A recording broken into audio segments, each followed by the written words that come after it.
Հոկտեմբերի 4-ին տապալված հեղափոխություն եւ ներքին գործերի նախարարության քննչական գործողություններ։ Վերջերս վարչությունում տեղի ունեցավ ճեպազրույց, որտեղ նախարար Գեգա Գելաձեն հանդես եկավ հայտարարությամբ եւ պատասխանեց լրագրողների հարցերին։ Նրա խոսքով եւս 16 մարդ է ձերբակալվել, իսկ արտերկրում գտնվող 2 անձի նկատմամբ հարուցվել է քրեական գործ։ Ընդհանուր առմամբ գործով ձերբակալվել է 62 մարդ։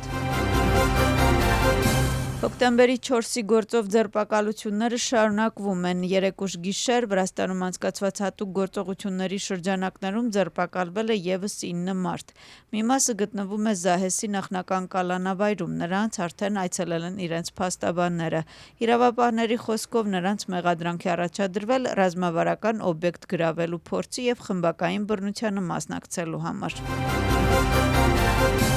Շալվա Պապուաշվիլին կրկին արձագանքեց հոկտեմբերի 4-ին նախագահական նստավայրի մոտ տեղի ունեցած իրադարձություններին։ Բրյուսելը 13-րդ օրն է, ինչ չի դատապարտում նախագահական նստավայրի վրա տեղի ունեցող բռնի գրոհը։ Դա ամոթալի է, կարդում ենք Պապուաշվիլիի հայտարարության մեջ, որը տարածել է սոցիալական ցանցում։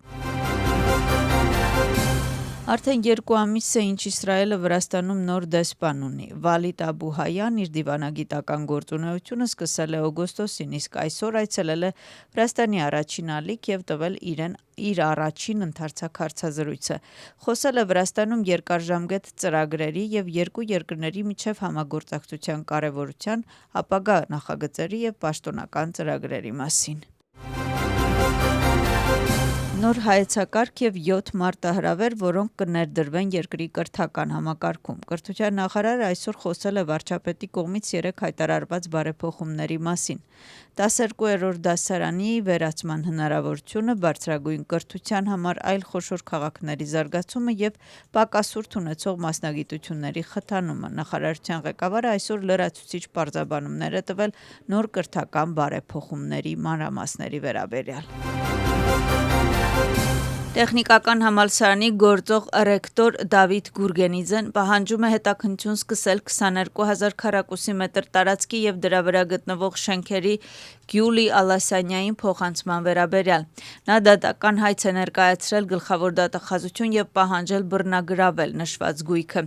Դավիթ Գուրգենիձեի խոսքով անհրաժեշտ է նաեւ որոշել այս տարիների ընթացքում համալսարանին պատճառած վնասը եւ որ այդ գումարը պետք է վերադարձվի ուսանողներին։ Նրա պարզաբանմամբ տարածքի անօրինական բռնագրավման գործընթացը տևել է մի քանի տարի, իսկ վերջնականապես ձևակերպվել է 2008 թվականին։ Սահմանադրական դատարանի մասին օրգանական օրենքում փոփոխությունները արդեն հաստատվել են։ Վրաստանի խորհրդարանը երկուշաբթի օրը կդիմի սահմանադրական դատարան։ Օրենսդիր մարմինը նախաձեռնությունը քննարկել է արագացված կարգով։ Սահմանադրության սկզբունքները խախտող քաղաքական կուսակցությանը եւ կոնկրետ անձանց կարգելվի կուսակցական գործունեություն ծավալել, քաղաքական պաշտոն զբաղեցնել ու ընտրելու իրավունք ունենալ։ Վրացական երազանքի կողմից ներկայացված սահմանադրական հայցը արգելքով սպառնում է ընդհանուր առմամբ 10 կուսակցությանը, ազգային շարժումից բացի, թե ովքեր կընդգրկվեն ցուցակում կպարզվի իշխող կուսակցության կողմից սահմանադրական դատարան դիմելուց հետո։ Այսօրվանից ուժի մեջ է մտնում վարչական իրավախախտումների եւ քրեական օրենսգրքերի փոփոխությունները։ Երեկ Վրաստանի խորհրդարանը երրորդ ընթերցմամբ հաստատել է փոփոխությունները։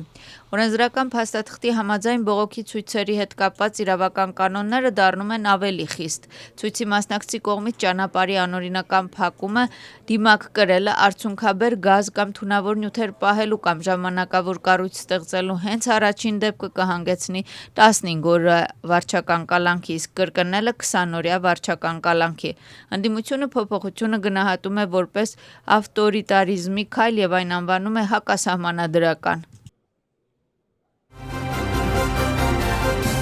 Կենտրոնական ընտրական հանձնաժողովը տարածում է հայտարարություն, որում նշվում է, որ հոկտեմբերի 4-ի ընտրություններին Վրաստանում գտնվող բոլոր օտարերկրյա դիտորդների հրավերն ու ներկայությունը հիմնված է եղել միջազգային չափանիշների վրա եւ նրանք քաղաքական եւ լոբբիստական գործունեություն չեն իրականացրել։ Հանձնաժողովը ծանոթացել է Եվրոպական ժողովրդավարական ընտրությունների հարթակի կողմից տարածած հայտարարությանը, որի համաձայն կազմակերպությունը 2025 թվականի հոկտեմբերի 4-ի տեղական ինքնակառավարման կառավարման մարմինների ընտրություններին Վրաստանում ներկա գտնվող մի շարք միջազգային դիտորդների համարել է կեղծ դիտորդներ։ Նրանց թվում են եղել տարբեր երկրների ընտրական վարչակազմերի ներկայացուցիչներ։ Նշված գնահատական ակնհայտորեն վիրավորական է, անհիմն ու նպատակ ունի վարկաբեկել ինչպես Վրաստանի ընտրական վարչակազմին, այնպես էլ միջազգային դիտորդներին, որոնք կենտրոնական ընտրական հանձնաժողովի պաշտոնական հրավիրով դիտարկել են ընտրությունները։